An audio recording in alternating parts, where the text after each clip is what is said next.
Okay,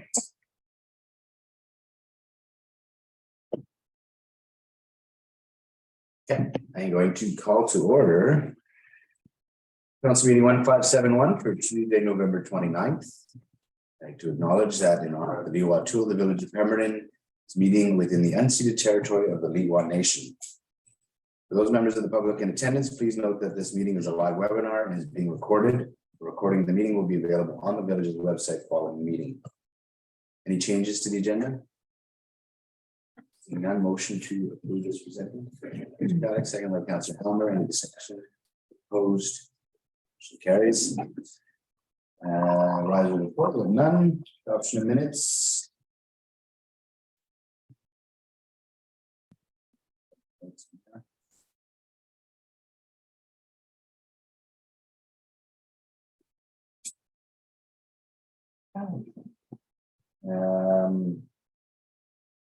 Any business arising from the previous council meeting? Yeah, it's the notes are in there. So actually, motion to approve the minutes from previous council meeting. Wrong note on there. Yeah. So motion to approve the minutes from the previous council meeting moved by Councillor Helmer, seconded by Councillor Engel. Any discussion? Opposed? Motion carries. Any business arising? No business arising from the committee of the whole or committee minutes. So we will zoom ahead to number 8.1. And we'll allow folks to connect. We're going to be hearing from Mr. Paul Adams from DC Rural Health.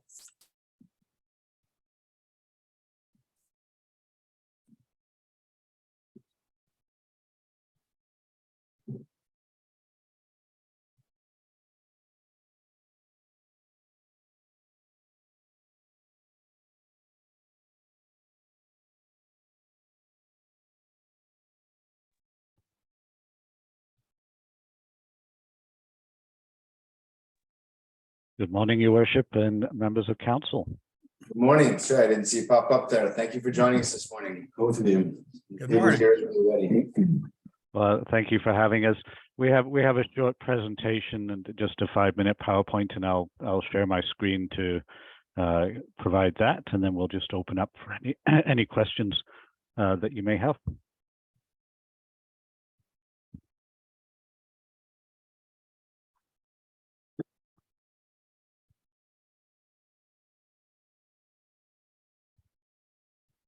Thank you, Your Worship, and honourable members of council for the opportunity to meet with you today.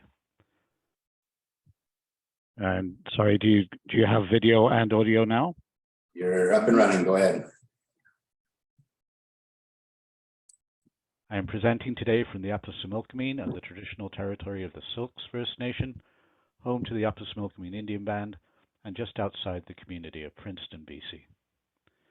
We have come today to request your membership in our network to help increase the voice of rural residents on their health and well-being.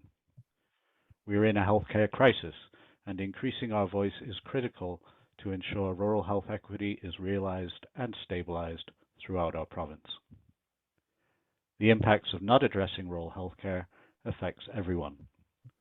It is time to address the unique nature of rural challenges which require rural-specific solutions.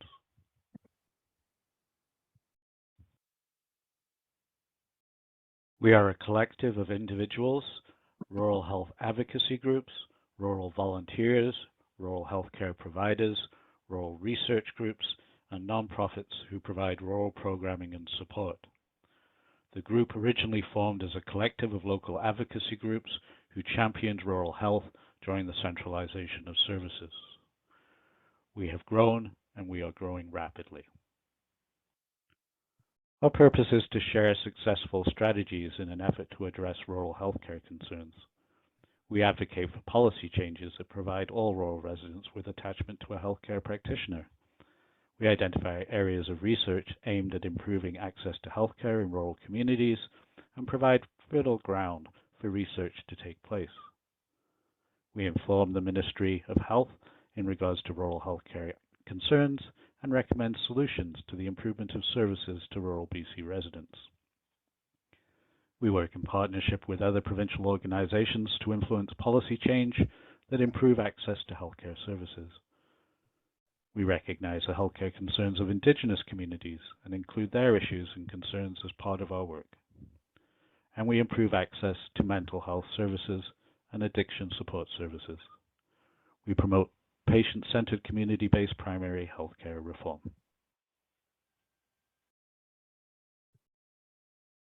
We are a conduit of communication. We listen to our membership and the general public and hear about community-level challenges. We transfer knowledge to our membership and the general public from trusted sources.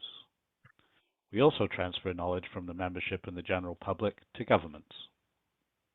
And we provide local and regional solutions to authorities through high-level interaction with policymakers. We inform the grassroots of our communities, our volunteers, our hospice workers, our community services, and generally work to improve the recognition of rural healthcare providers. Community volunteers are the backbone of the BC Rural Health Network.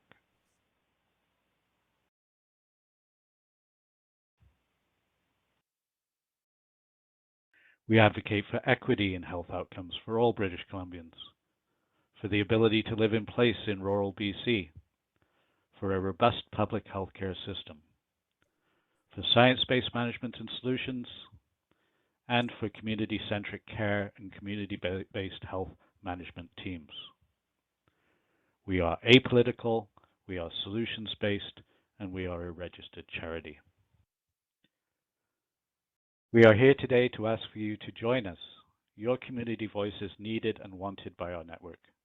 As the saying goes, once you've visited one rural community in BC, you have visited one rural community in BC. Each community in rural BC is unique and has its own unique problems and solutions. We cannot champion each individual problem faced, but we can find common areas that will improve health and wellness for many rural communities. Rural residents are resourceful and resilient, and we have solutions to offer. With a louder voice, we will ensure we are not just listened to, but heard.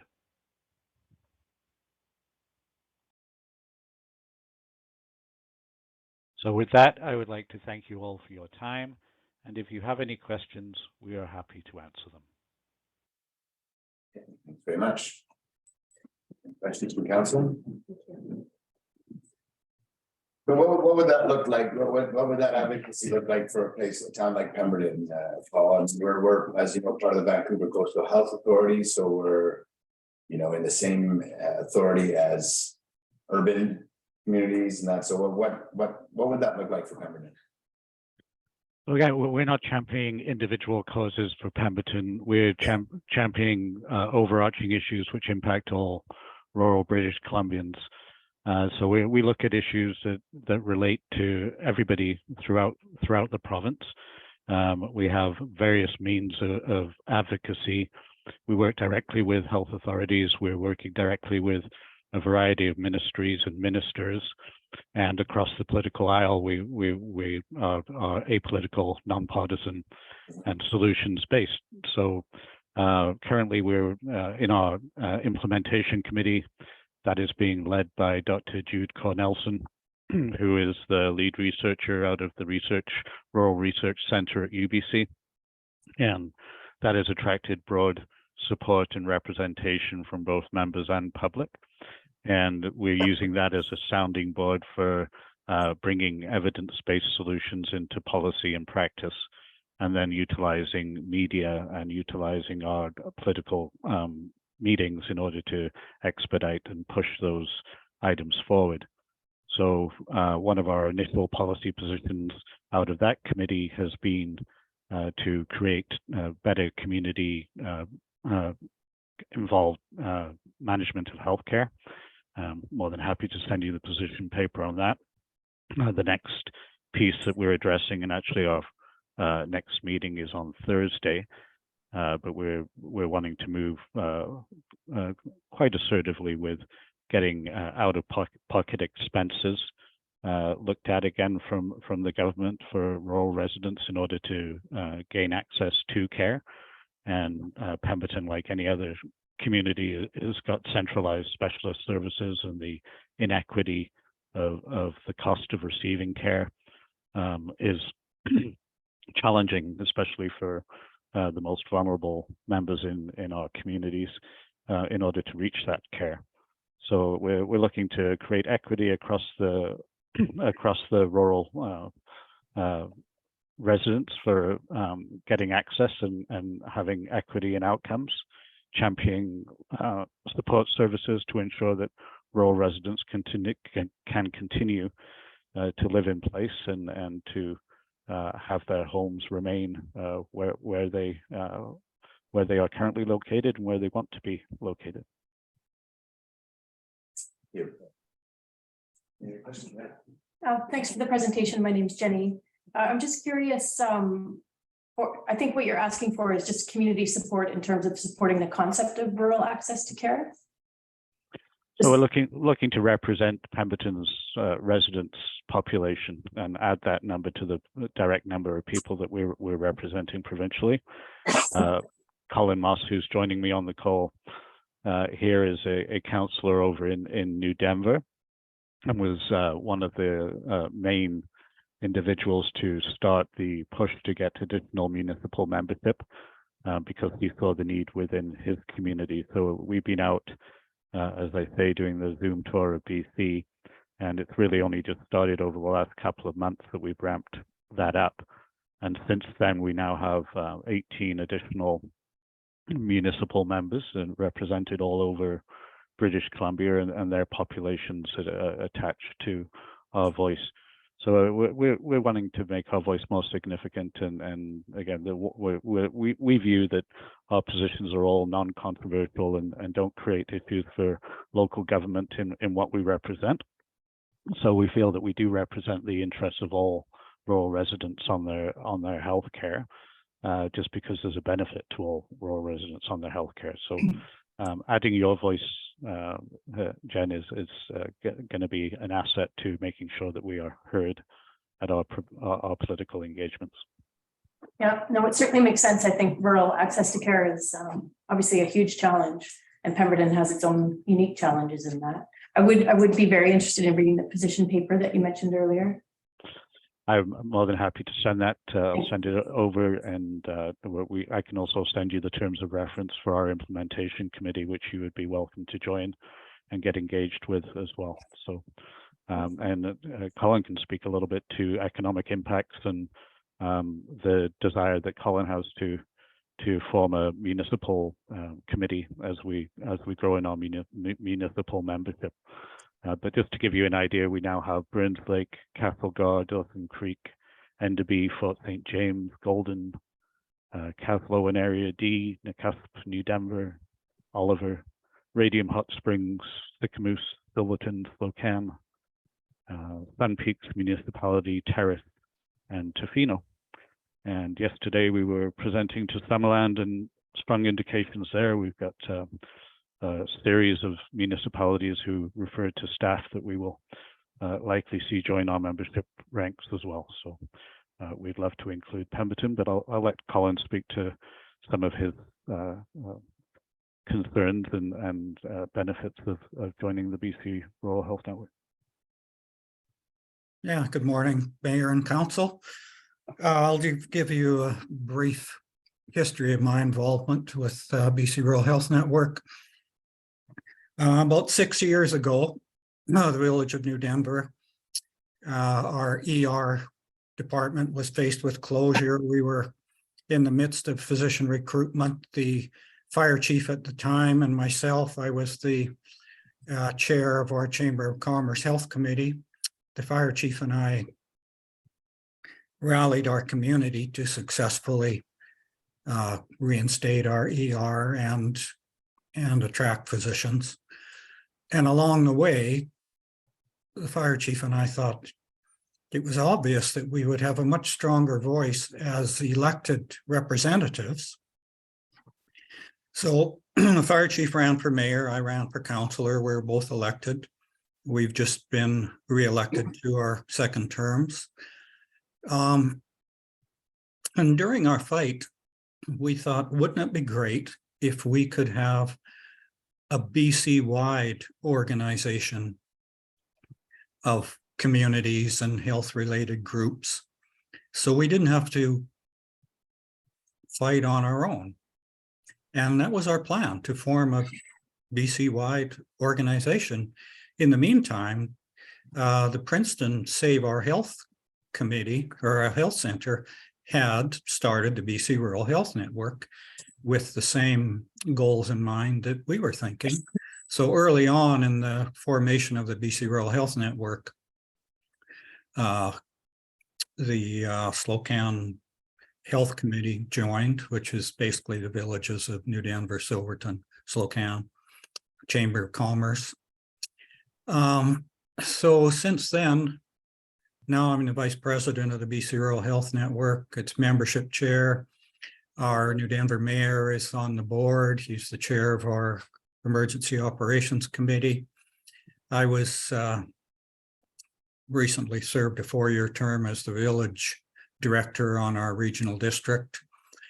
And so during that time, I approached my fellow directors, municipal directors on our regional district board, and they all joined as members. And along the way, especially as a Chamber of Commerce board member for years, we also saw and are of the opinion that a municipal council, a municipality, should not only be concerned with the health of its individual citizenry, but also the economic health of its community. And the state of local health care for much of rural BC, many rural BC communities, the state of economic health care is directly dependent on the state of their local health care service. Oftentimes, a health center or hospital is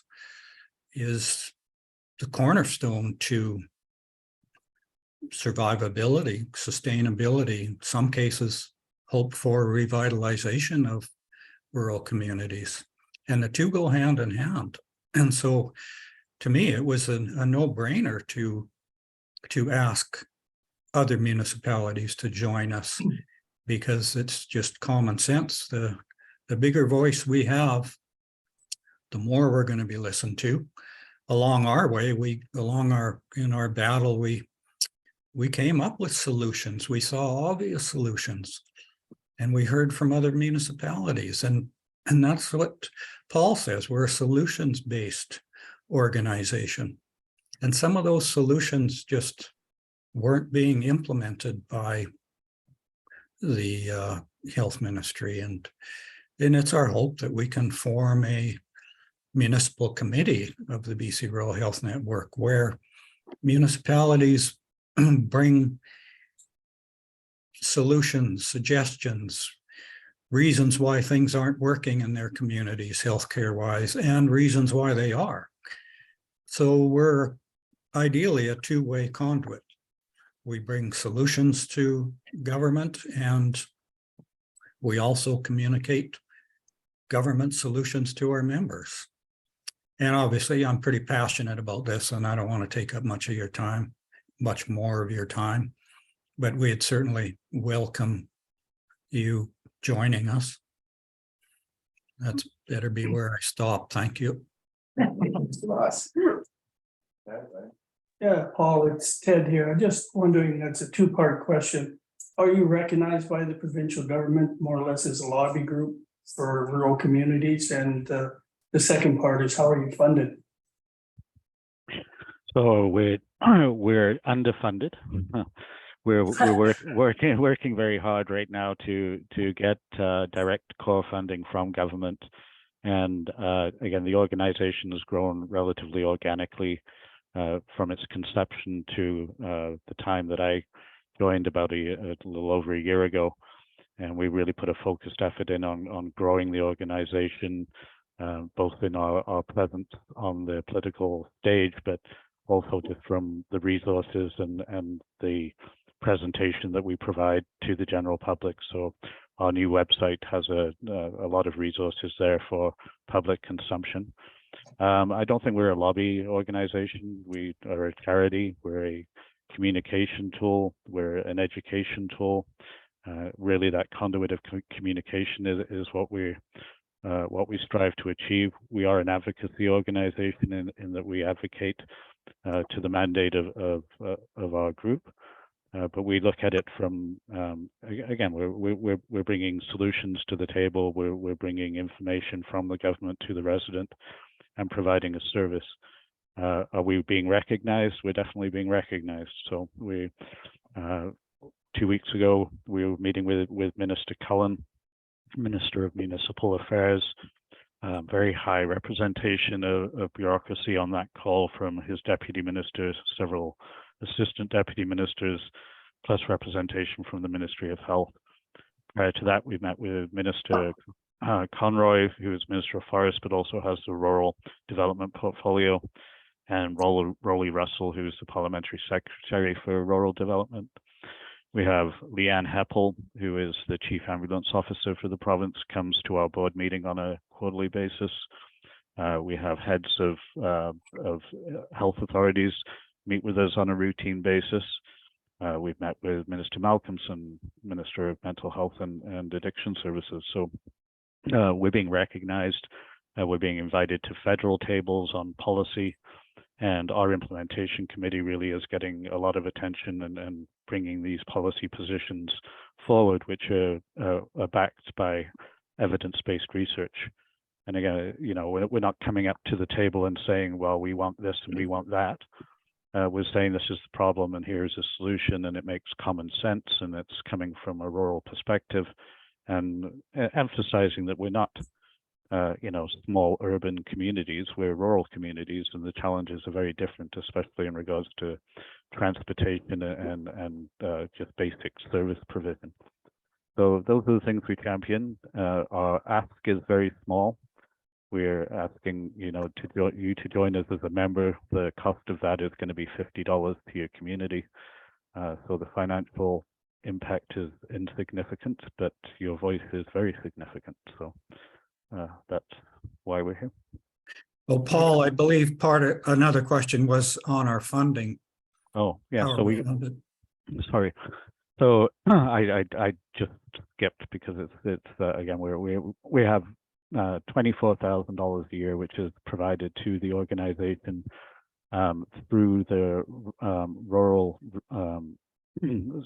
sorry, the RCCBC, which is the Rural Coordination Center of British Columbia, and is headed by the Rural Physicians of BC. And we get some money which comes through research funding so that we can promote rural research within rural communities. And they gave us a very small grant for website development. And, you know, we have our membership funding, but that is, again, it's not how we intend to fund the organization. In June, we received charitable status, which is a big step forward for us. So we'll be utilizing that in a big way as we move into 2023. And hopefully we'll get some direct core funding from government so that we can expand and provide a benefit both to the resident and to policymakers. Thank you. Thank you very much. I'm sure those $50 memberships add up pretty quick, though. Thank you for your time. You know, we I don't know how it works in other regions. We have a regional hospital district board that represents the Sea to Sky region. So I'm wondering if this conversation should be taken over there as well. You know, our hospital district board represents Pemberton down to Squamish and the rural areas in between. So I feel like that would be a good place for this conversation as well as, you know, some other memberships on your behalf. So if you'd like to look, that is the Sea to Sky Regional Hospital District.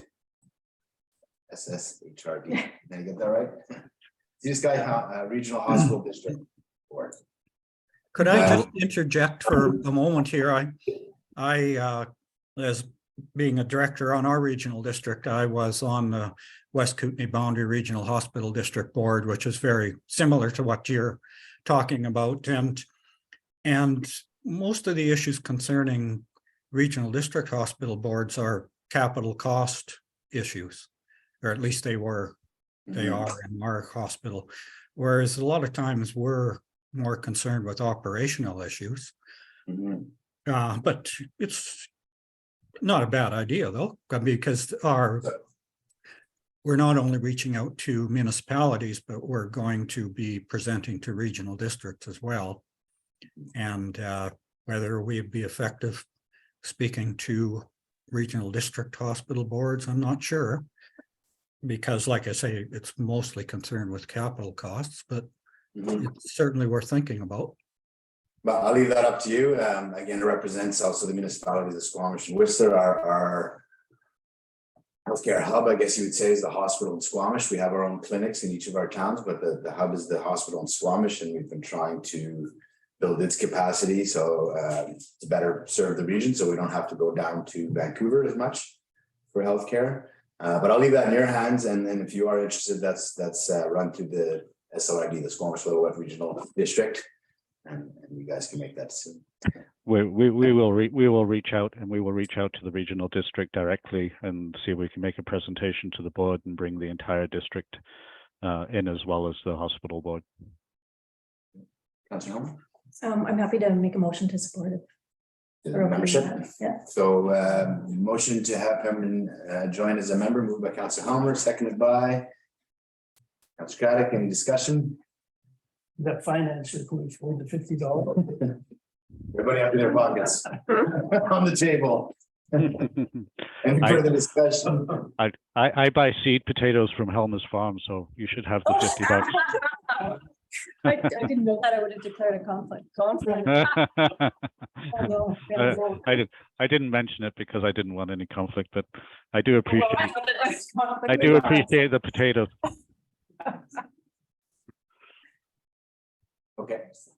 Okay, and the CAO is just informing me we have a staff member that would be willing to attend on the behalf of the village, so that's good. So I'll call the question. Any opposed?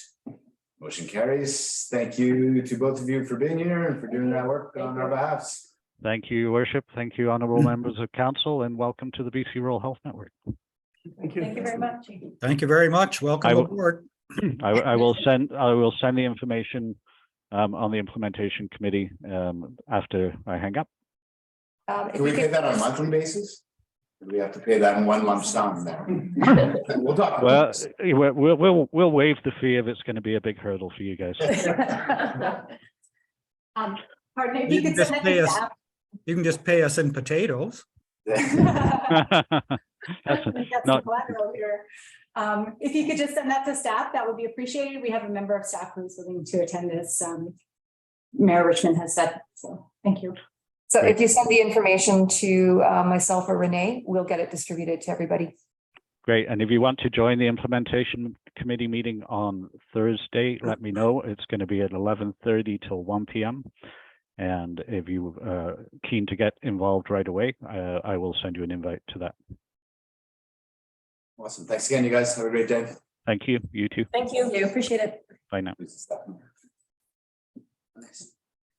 Okay, that takes us to 9.1 around staff reports, Office of the CAO Verbal Report. Ms. Tracy. Nothing to report. Takes us to 9.2, Permanent Fire and Rescue, Community Resilience Investment Program, Fire Smart Community Funding. Adams. Hello, Mayor and Council. Thank you for having me today. I'm here to seek your support in applying for the 2023 CRI grant through UBCM. This grant is what we use to support our Fire Smart initiatives throughout town. So that continues with our 2 members on the Fire Smart, and then just spreads that Fire Smart resiliency throughout town. We need a resolution in order to apply for the grant, and that's why I am here today. I'm happy to answer any further questions on that. We've been successful in the grants. We're currently in our 3rd grant, and this would be our 4th if successful. And so we have been successful in the past. Chief, is the $200,000 like a prescribed amount for communities our size, or is it a number? No, that's the available amount per grant application. And they've changed it up a little bit this year. So In the past, you had to use that up within a year, and they have opened this up a little bit more. So you have 2 years to complete the grant, but as soon as you're completed that grant term, you're allowed to apply for your next one. Any questions? Councillor Homan and Councillor Craddock. Thank you. Do you know or have a feeling about what made it successful in the past application wise? Because we are a high risk of wildfire interface in Pemberton, so they are definitely look for at communities like ours that have the higher risk for urban interface fire, and that's probably why we'd be more successful in the past. And it's definitely something that is getting pushed throughout many communities. Is there any opportunity that this isn't a yearly application, that it may turn into 2 or 3 years at a time? Our hope definitely is to have it longer drawn out periods of time. And at the moment, there is no indication that that's going to happen. But like this one here, we have 2 years to complete it, but we also can reapply within a year as well. So after a year, we can reapply for another grant of up to $200,000. Thank you. Any other questions, or would somebody like to move support of the application? Most of it. Seconded by Councillor Nightingale. Any further discussion? Opposed? Carries. Thank you, sir. Thank you. Thanks. We're on the 9.3 development services. That Mr. Valence. I believe Mr. McCrea's online. Okay. On 9.3A, which is a Sea to Sky Community Services fee waiver request for 1343 After Street regarding the permanent food bank. Good morning, Mayor and Council. Morning. I decided to stay away today. I'm a bit sick, so I don't want to pass along what I've been struggling, what I've been dealing with. So I'll present virtually today. Well, thanks for tidying up the garage first. I appreciate it. All right. The purpose of this report is to seek council direction on the request from Sea to Sky Community Services to waive the fees on the building permit application for tenant improvements at 1343 Astor Street, known as the Pemberton Food Bank. In May 2022, Council approved the fee waiver policy for eligible developments.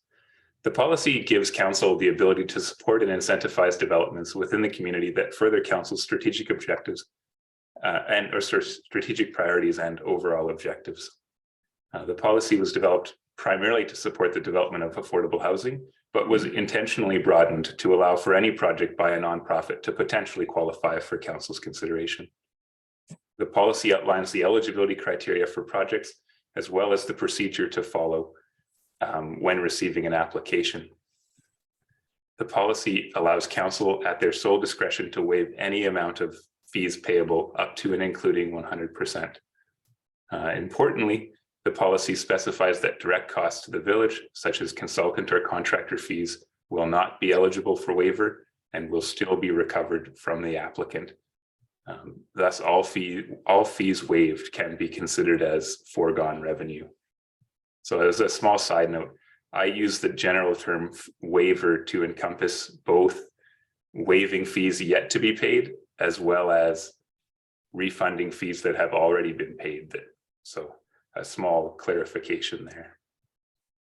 The tenant improvement at the Pemberton Food Bank makes general improvements to the space and builds out a small community kitchen where workshops can be hosted to improve the community's food security. As stated in the original request, Sea to Sky Community Services funded the tenant improvements through grants and donations and continues to fundraise to fully equip the community kitchen. Sea to Sky Community Services applied for a fee waiver of 100% of the building permit fees, totaling $1,646. Staff confirmed that the request is eligible for Council's consideration for fee waiver, and staff followed the process outlined in the policy, including review by the Finance Department. Staff recommend that Council grant 100% of the fees requested for waiver by Sea to Sky Community Services as part of the Pemberton Food Bank tenant improvement at 1343 Astor Street. That concludes my presentation. Are there any questions? McCray. Questions? Comments? Motion? Elmer? I'll make the motion to support the recommendation that we grant 100% of the fees requested. Moved, seconded by Councilor Ramsden. Any further discussion? Opposed? Carries. Thank you, Mr. McCray. We're on to 9.3B. It's the permanent population growth and development overview. Mr. Hargit, join the table. Good presentation. Morning, Mayor. Councilors, polls.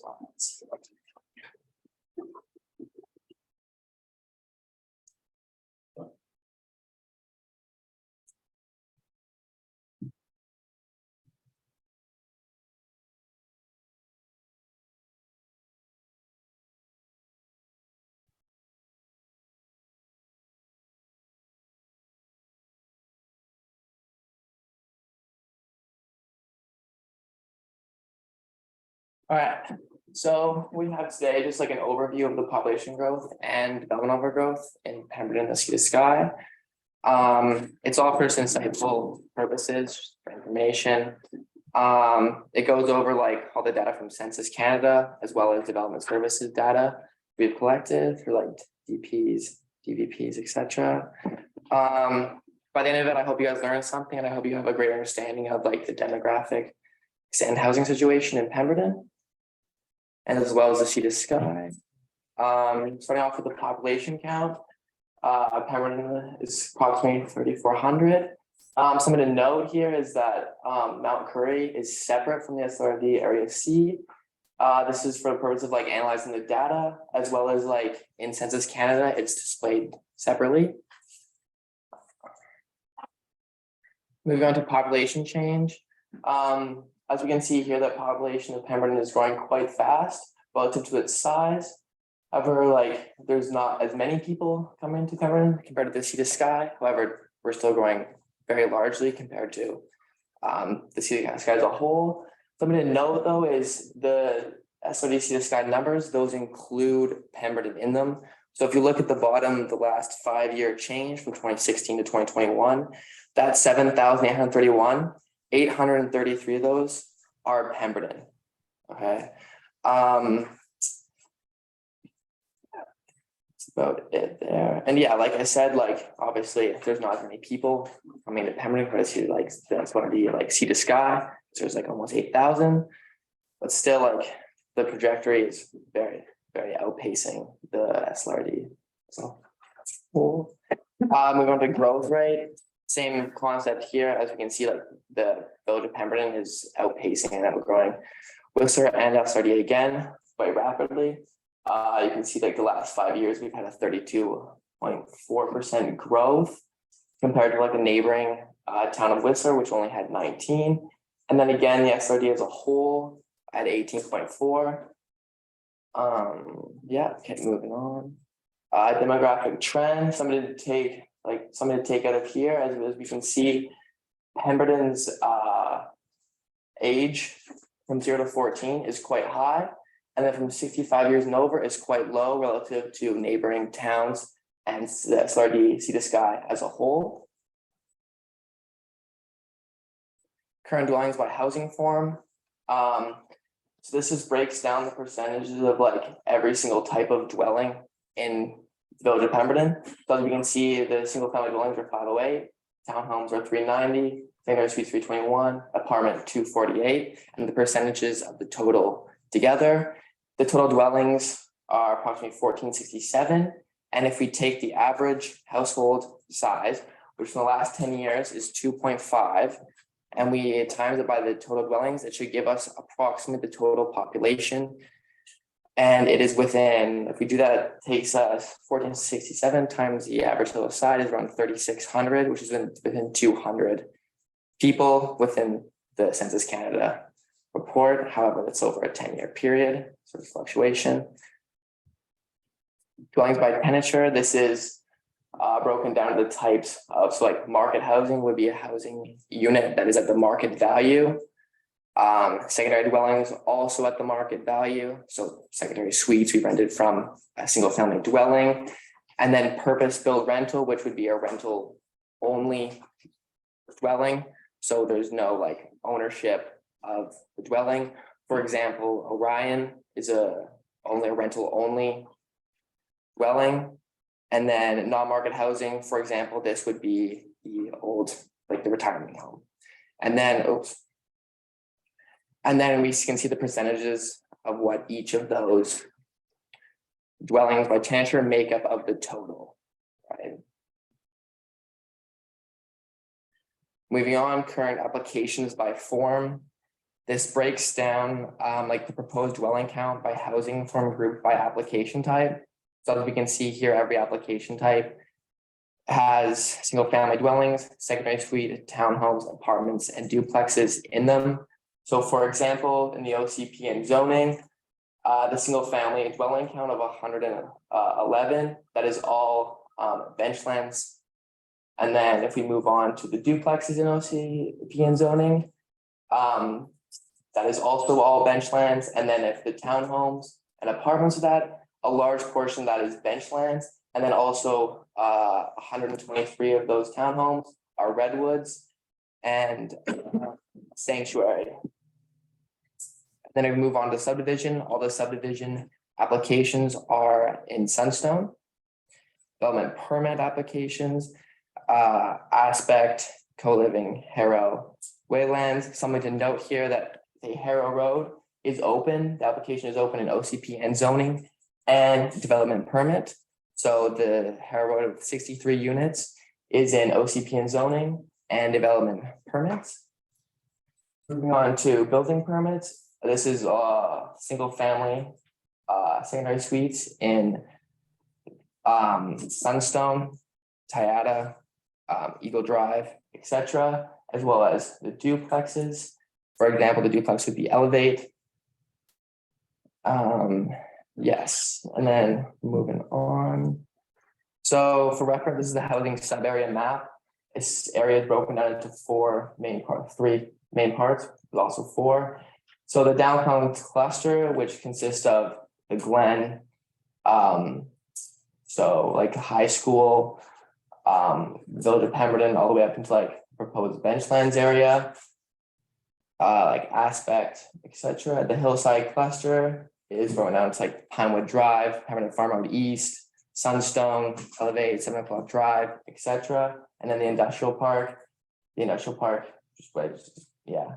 And then everything outside of these three main like sub areas, we consider rural.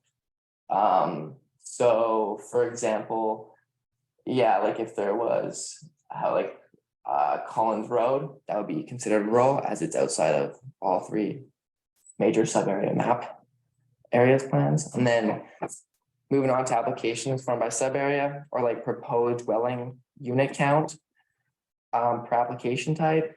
So again, this is broken down into like the four application types: OCB zoning, subdivision, development permit, and building permit. So in the hillside cluster, a lot of the building permits would be Sunstone and Elevate, for example. And also then for the OCP and zoning in the hillside cluster would also be or no, that not even. One second, I might notes here, so I kind of lost the page. Anyways, okay. If we look at the downtown cluster, so like the OCP and zoning, this would be one second, let me get my notes here. Sorry, guys. I want to make sure this.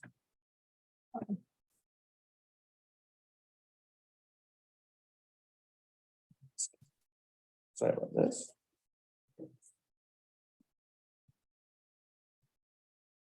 There we go. Sorry about that. So yeah, so the OCP and zoning for the downtown would be, so this would be like Harrow Road, for example, and or Sanctuary. and then the development permits for the downtown cluster. This would be aspect, co-living, waylands, etc. And then in the building permit side of the downtown, this would be stuff like single family and secondary suites in like Eagle Drive and or like Hayata. Then if you look at OCP and zoning in the hillside cluster, which I believe I already covered, but I'll go over again.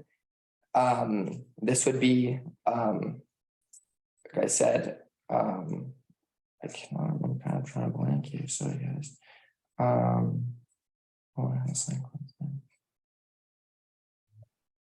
Of course, this would be Redwoods. So 128 units would be Redwoods for that. And then the subdivision stuff, so the subdivision stuff for the hillside cluster would be all Sunstone, and then the building permits in the hillside cluster would be like the Elevate duplex and the single family and secondary dwellings in Sunstone. So why does all this data matter? This data matters for like the gross projection of Pemberton. It also matters for like housing needs, facilities, infrastructure, and to help inform decision-making and provide like a greater understanding of like the statistics around the housing and population data in Pemberton. And before I finish off, I'm going to pass it off to Mr. McCray to add a couple final notes here. Yeah, thank you, Mr. Hargett. I wanted to just share some additional perspective on Mr. Hargett's data, although I think he did a fantastic job of that presentation. As you can see, the existing housing stock of Pemberton, we have a variety of different housing forms. We do see a good variety of townhouses and apartment units, which I guess I will point out that when you look at the housing forms by tenure, you can see how dominant market housing is in our community.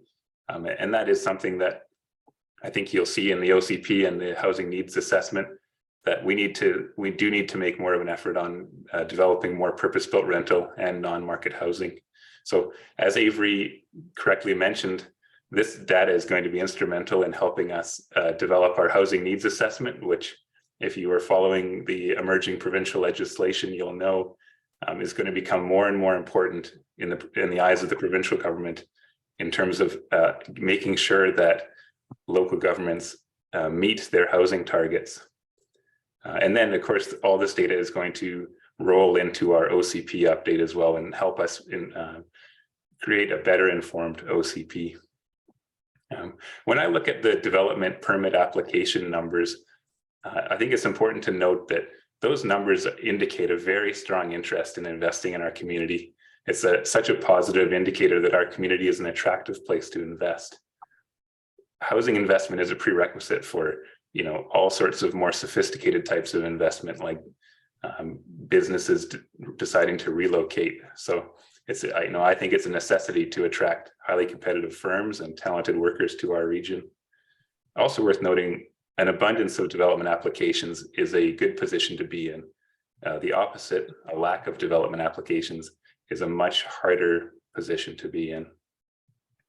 It's also, I like to note that market conditions play a huge role in development. Interest rates, prices, and other market fundamentals will throttle ultimate supply and match it to demand.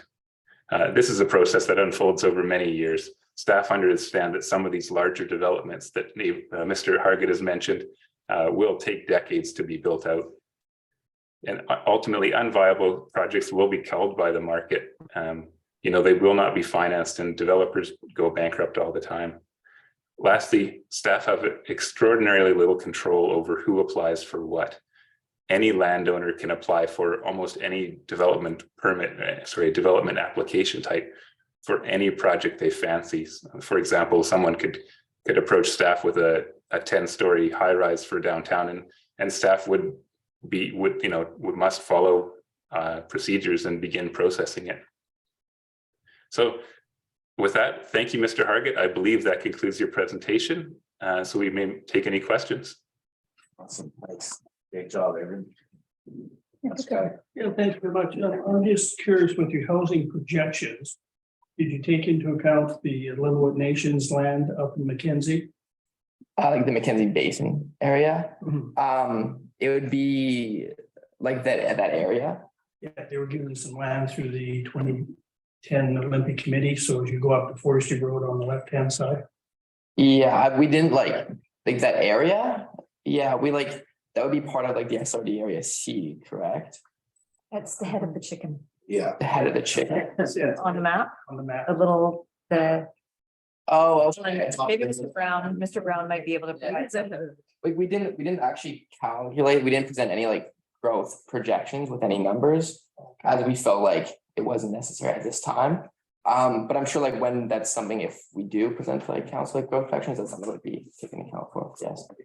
When I was looking, I'm sorry, maybe Colin wants to answer first. So all of this data is gonna go into our housing needs report, the project that we're just starting right now. And the actual housing projections will come out with that. So the numbers that are here, like for subdivision and whatnot, those are actual active applications.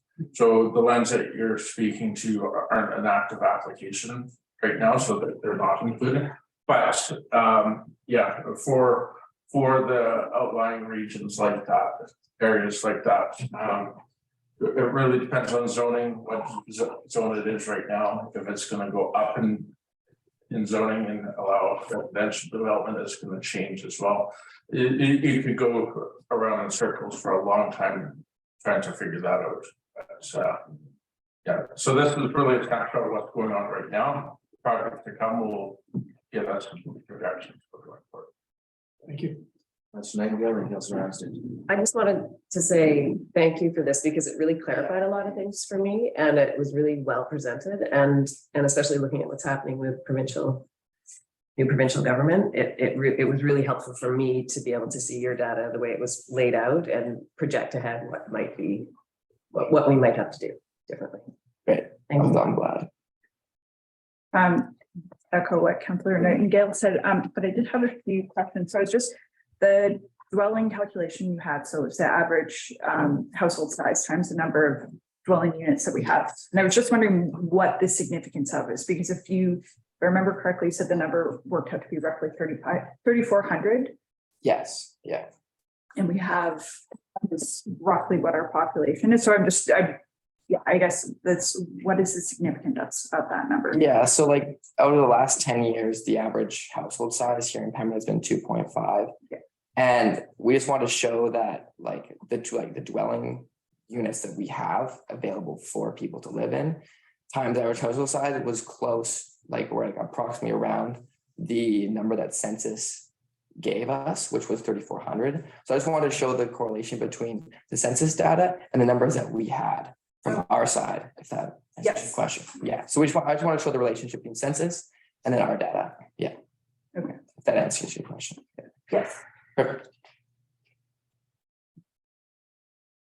Yeah. Okay. Go ahead. Oh, thank you. Yeah, great presentation. Appreciate all the data. And I think it helps us make better decisions and more informed decisions for sure. I feel like, and correct me if I'm wrong, and maybe we need to have a bigger conversation about it, but I feel like everything is sitting on one line in that report, which says supporting the community's housing needs for at least 5 years. And I'm curious around how, like generally speaking, the movement of people into Pemberton is well beyond our control. And the more housing we provide, the more people will move in.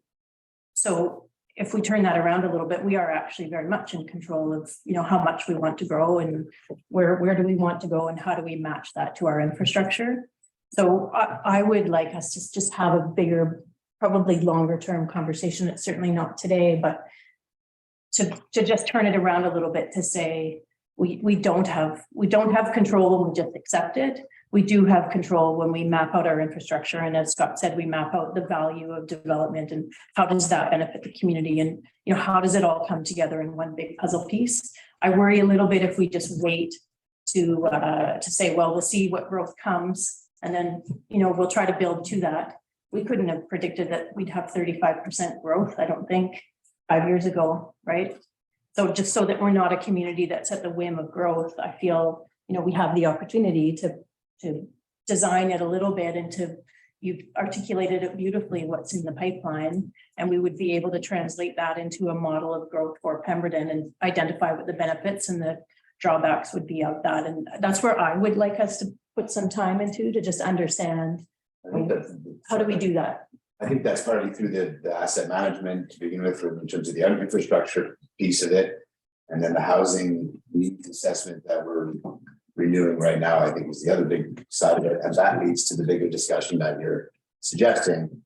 Because the other side of that conversation is supply and demand, and if you slow down one, then demand grows, and then we're back to $4 million single family home affordability issues. So there's that, all that whole tug of war, and that's where the housing needs assessment, I think, will help identify that. One of the questions I had, for instance, was, you broke down the type of tenure. Is there a sweet spot there? Like we showed 248 apartments, change the screen, but 248 apartments, whatever that percentage is.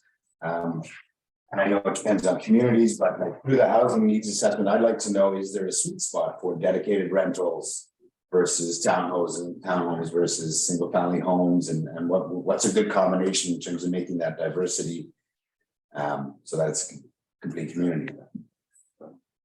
Yeah, so just to that, what I'm really hoping to come out of the housing needs report and then the OCP are not just the number, okay, we need X amount of homes in the next 10 years, but a little bit more about what that is. As Haverty State data points out, we do have a fair bit already kind of in process, right? So how much does that translate into meeting our needs? And then can we be a little bit more aggressive on this particular housing type as you commit purpose-built rental, or maybe some other housing types that we don't have already? But we need the community to tell us what those are, and so that's from the OCP. We are going to do some targeted interviews for the housing needs report as well, to really assess what we need, not just a number. So that discussion that Councillor Helmer is referring to, I mean, the OCP review is going to take a couple of years. The housing review will be shorter. We expect to have the housing needs report in the spring.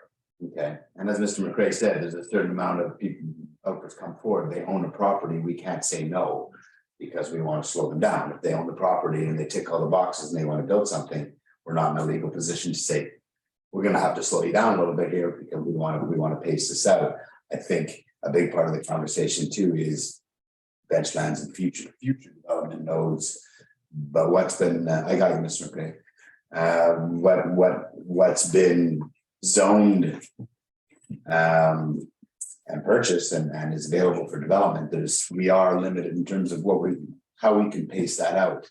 The market unfortunately does decide that to a certain degree. Now, having said that, I like your comments, Councillor Helmer, about being able to plan out carefully what housing we need and try to keep up with it. So again, this bigger conversation that we're dangerously getting into here, this is appropriately had when we see our housing needs assessment. At that point, we'll also have our asset management. So in the months to come. Awesome. Go ahead, Mr. McRae. Yeah, thank you. Through you, the chair. I just wanted to build on what Mr. Brown said as well. Exactly, and I believe Councillor Helmer, you identified exactly the opportunity that this council has. You as a council are going to have that opportunity to have this bigger conversation about growth and development as part of the OCP update, and leave a legacy as a result that will be codified in the next OCP for that the village will follow for the next 10 years. So this is going to be a very big conversation, is what I wanted to say, and it will be going on for a very long time. And I think that's a good thing overall. And staff must, a developer can approach the village with any development application they'd like, and staff will must follow procedure and begin processing it. But council has that is your prerogative to decide how you see fit, how to deal with applications. As you know, different types of development applications have different levels of discretion involved. But when I said that comment, I just wanted to clarify that staff must process whatever comes in the door. but that does not necessarily apply to council. Okay, thanks for clarifying. So I'm there too. I mean, having said that, if a developer comes in with an application that meets zoning, that meets building bylaw, all that sort of thing, council has little discretion in terms of saying, no, not right now, or you can or can't do that. If they tick all those boxes, until a point where they're looking for a rezoning or a variance or any of that sort of thing, if they've hit all the zoning and bylaws and building bylaws that we put out, what is council's? Council doesn't have a position on that anymore, am I right? Yeah, Mr. Mayor, through you. Exactly, depending on the type of application, it determines council's degree of discretion involved. So as you correctly identified, a zoning amendment, council has a great degree of discretion, whereas something like a development permit, if the developer is checking all the boxes and not requiring any variances, there's much less degree of discretion at council. Mr. Hardy, just out of curiosity, the numbers for Leeward Nation that you have in your report, is that Leeward members that live on reserve, or does that include Leeward members that live off reserve? It's for Mount Curry. So like, it's like Lillooet, or yeah, Lillooet would be, those are part of SRD area C. It's separate. So like the numbers that we had here would be, yes, it would be members that lived on reserve, and then outside of it, like the geographic area of those numbers kind of extend along like kind of the like Highway 99 towards like Strawberry Point, etc. And also like kind of bit towards Industrial Park by, I think it's the cheese pusherman factory and there. If that, yeah. Yeah, I was thinking more like that when you look at Leeward population numbers, they include the members that live in North Van and all that, right? That's not. Yeah, no, that's not the case. Yeah. I believe this is substantial fact. Yes, yeah. Your question, the numbers in the applications, because I think you had mentioned that in the graphics you've shown us, there's a couple areas where there's overlap because one application may have a zoning or an OCP and as well as a building permit application. Do you have for all the open applications currently under review at whatever stage, do you have a total number of units that is being proposed? Like if you added everything up, how many units would that? Yeah, there was a part in the slide that had the total. Oh, okay. I apologize. I believe I can, if it's then it's in the agenda and I can grab that number from there. it should be, yeah. Listed as well.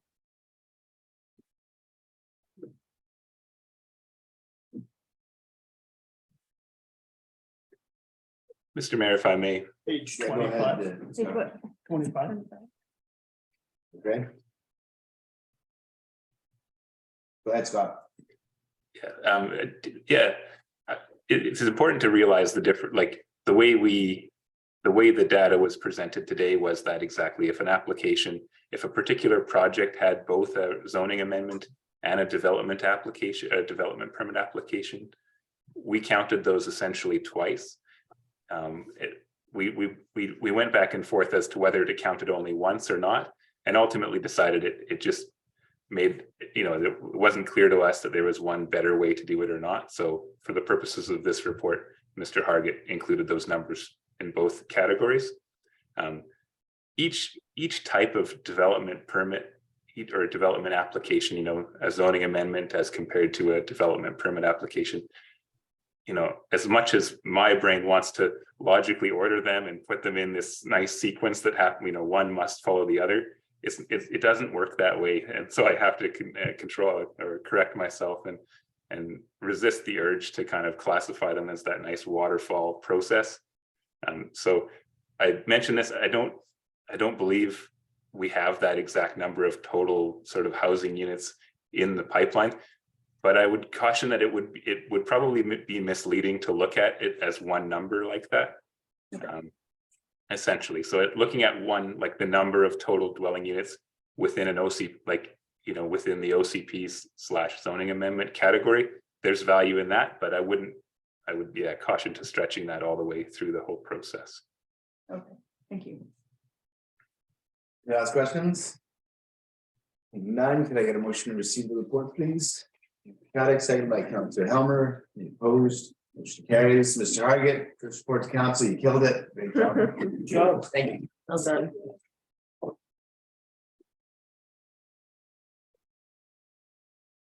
Okay, we're on to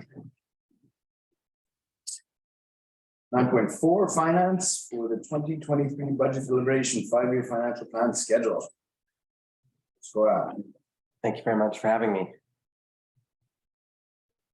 I've got a reference in page 27 if anyone wants to follow along, but I'll keep it short. Today I wanted to present to everyone the 2023 through 2027 5-year financial plan budget timeline, which includes a budget deliberation schedule.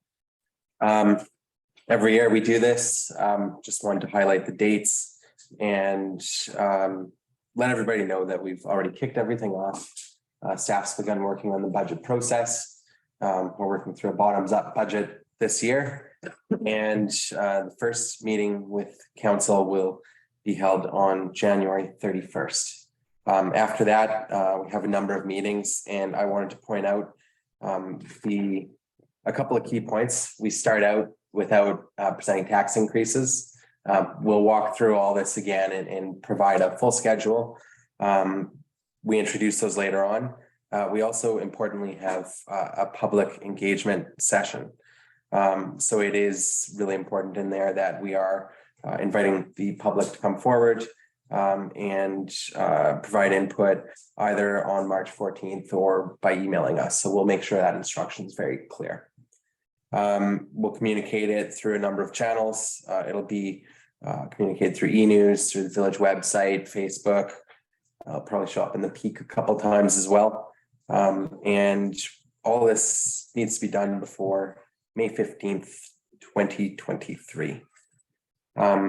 So with that all said, I'd recommend that, well, firstly ask if council has any questions, but ultimately would recommend that the schedule is approved as presented. One last point, we did include some additional or possible days. We wanted to provide a couple extra sessions in case we need more time, come back with questions or so forth.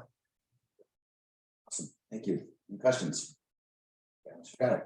Yeah, thanks very much. Are you basing your budget going forward on zero-based budget, or have you got a number that you're working with already? We're not working with a budget already. I think we're building it bottoms up, yes. So I think that approach is really important, especially a lot of new staff strategy, which will be rolling out going forward from council and direction. And I think the really interesting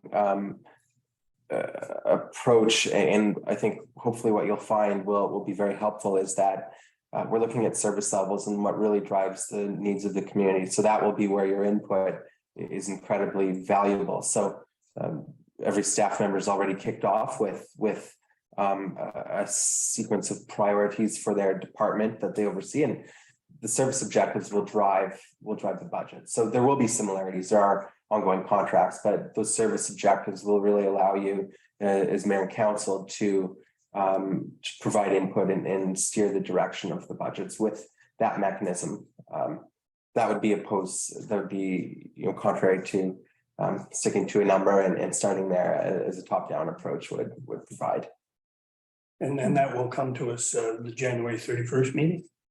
It'll be January 31st. We'll introduce that in more depth. We'll highlight a lot of those service objectives. Those will line up with what we're all meeting around the strategy in a couple of weeks here. So they should be familiar themes and resonate with that as well. But yeah, January 31st, we'll kick that off. And then the development of more of the nuts and bolts and the department-based budgets will follow in the next session.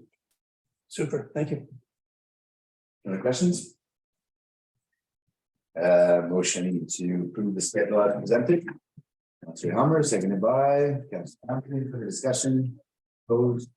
Carries. I can ask a question you might hate before Thomas, but I know other communities have, larger communities, especially have moved towards moving their budget up in the calendar year. So that budget is complete as opposed to just hitting our deadline. Mhm. It's done a few months earlier, so we're not as deep into the next year. I'm just wondering if that's something we consider. I know it would be down the road, future budget, but this is your second cycle, so I'm wondering if you see the value in looking at that. Yeah, it's something I think a lot about. I think about kind of the workload and balancing the team's priorities. I think that we do run a pretty lean team. There are 4, including everything from AP and accounting, tax collection, so forth.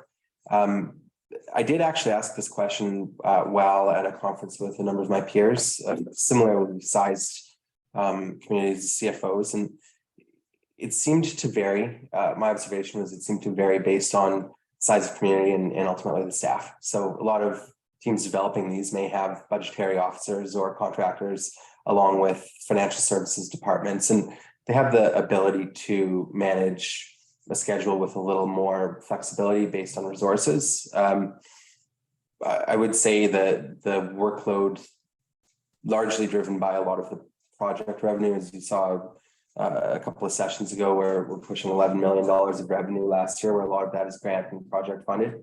That takes a lot of resources and time. So I think the current schedule balances that.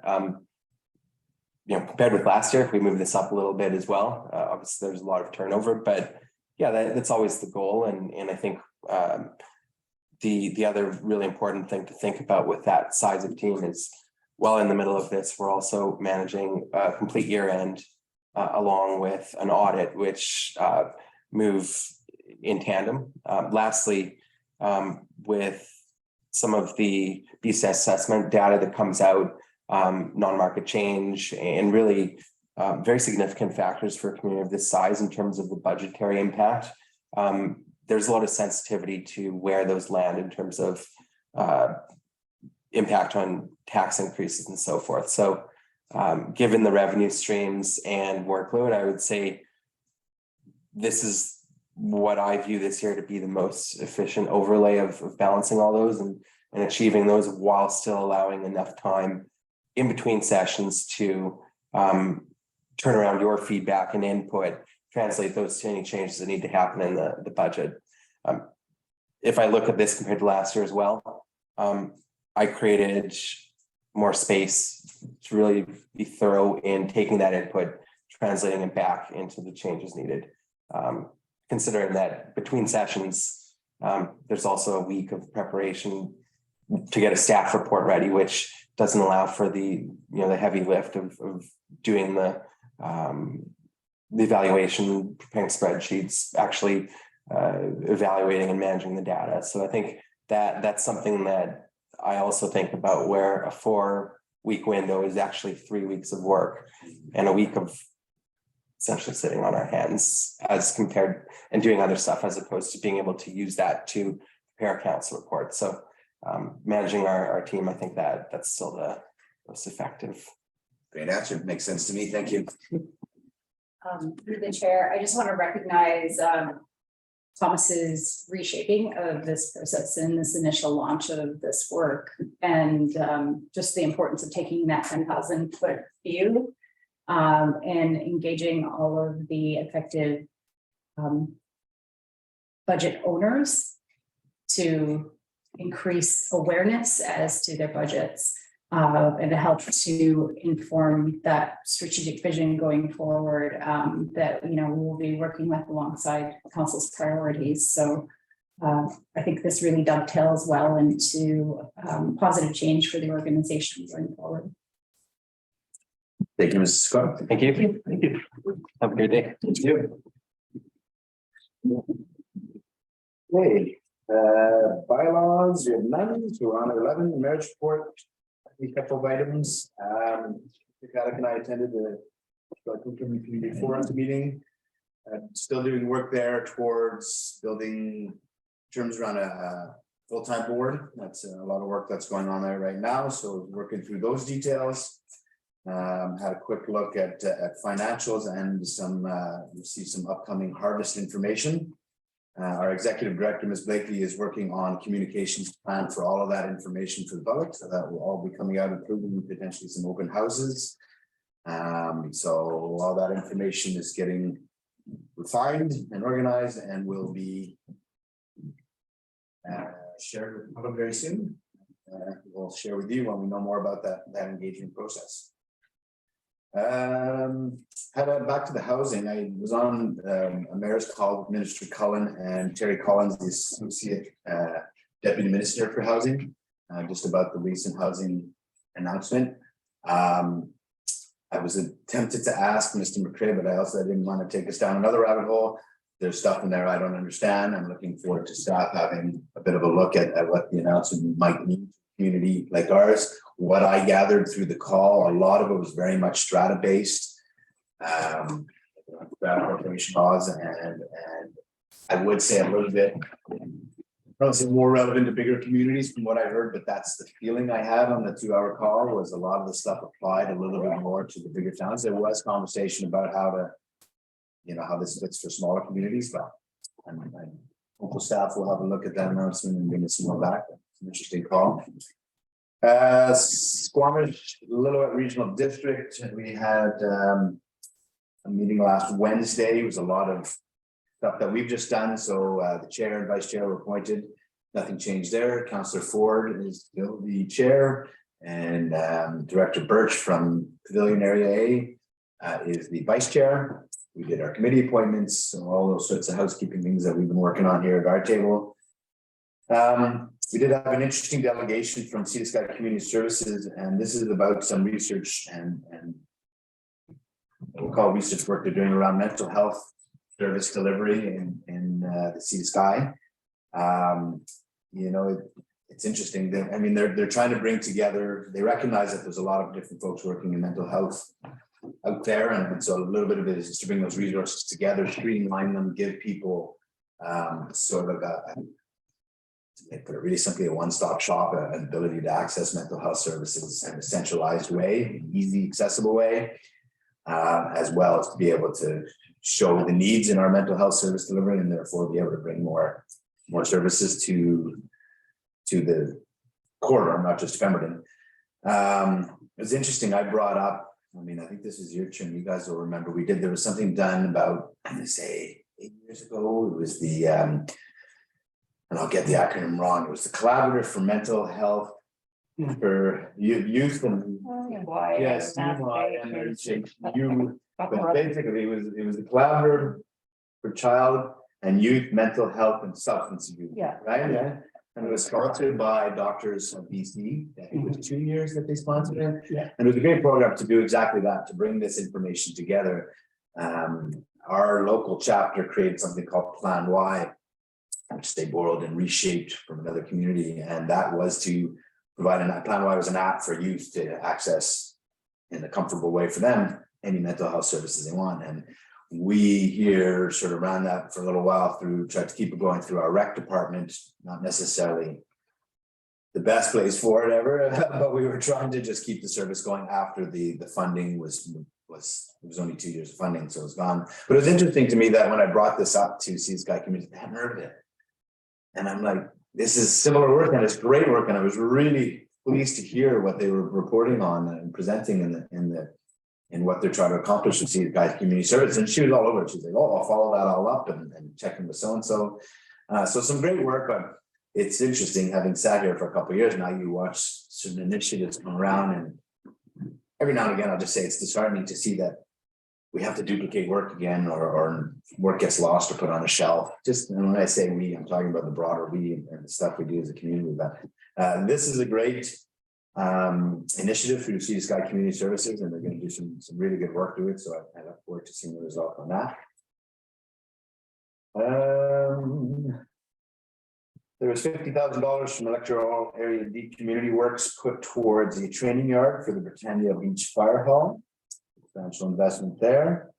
Well, this is good news. We've speaking of the food bank, using some of the leftover restart funds, $3,000. The board made a resolution to donate $3,000 to the 4 different food banks. So Pemberton, Worcester, Squamish, using some of those restart funds. So that was a nice donation to be able to make. The PVIS PDIF applications were approved. That's $7,000 for Smart Valley Nordics. 2766 for Pemberton Child Care Society. For the Animal Christmas Bazaar. And both those groups were encouraged to look at long-term funding as opposed to yearly requests. And the motion or the recommendation for PVIS to have staff look at a fee waiver process. The PIF fund was also approved. We recognize that there wasn't one in place. And then there was third reading and adoption given to the affordable multi-housing OCP amendments. I reported on this probably before you guys this time, but basically these are, I wouldn't call them minor amendments to the OCP for housing, but it was to identify things. So for Area C, for instance, it was to identify things like the ability for multifamily housing within Area C outside of ALR lands. Perhaps the place for mobile homes and where density is appropriate in the rural areas and where it's not. So it's sort of looking at it's amendments looking at that. That was given third and reading and adoption. There was also on the agricultural front, there's some housekeeping amendments done to align policies at the SLRD with the recent changes that have come through the ALC. That's around second homes on agricultural land, a couple items like that. And committees were appointed, calendars done, all that good stuff. And I think that's it from the SLRD. We did a board orientation the next day, and we go into strategic planning at the board this Thursday, Friday. And I think that's all I've got from the department. Any council reports? Yeah, and a number of reports. First of all, attended a Tourism Pemberton meeting, which are now being held out at the Pemberton Airport, running anywhere up to 2 hours by the time you go out there and come back. And enjoyable group of people, 41 members. Some of their members have done well lately with the beer farmers winning best beer for their farmer's daughter. Well, that was kind of interesting that they bring up some of these things that they're doing well. Just a couple of highlights. They've now installed 12 of the washrooms with 6 left to go with the funding they received. And their funding is doing well as far as that goes. So that's going to move forward. On the powwow, they broke ground on it. For those that don't know, it's on IR2. And they showed us pictures of what the arbors are going to look like. And they're trying to get almost everything funded locally. And to this point in time, all the fill, all the logs and everything have been donated. So they're working hard for that. They're hoping to have the old what's it called, that came out and did our barn. Thank you, timber framers. Yeah, and they're expecting right now, they have 120 applications to come up. Each one of those people will be paying their own way. Because it's a learning situation, a training session for them. So it's going to be quite an opportunity. And of course, their hope is once it's finished that they will invite other members of First Nations to come, and they hope the first one will attract up to 18,000 people. So if that's the case, there'll be a big boost for the community. The wayfinding maps are in production. They've got their snow clearing for Darren Falls organized and funding in place. And there's some conversation about the Regional Economic Collaborative, which Councilor Nightingale is now involved with. Oh, I'm sorry. Yeah. And how that's going to work going forward and if there are changes to be made to that. Each of these committees that I've gone to, I've asked before the meeting, is there anything they do not want to be reported on? Both groups, including the Dyking District, and said these are public meetings and we're taking minutes. So whatever comes out of the meetings, you're welcome to bring to council.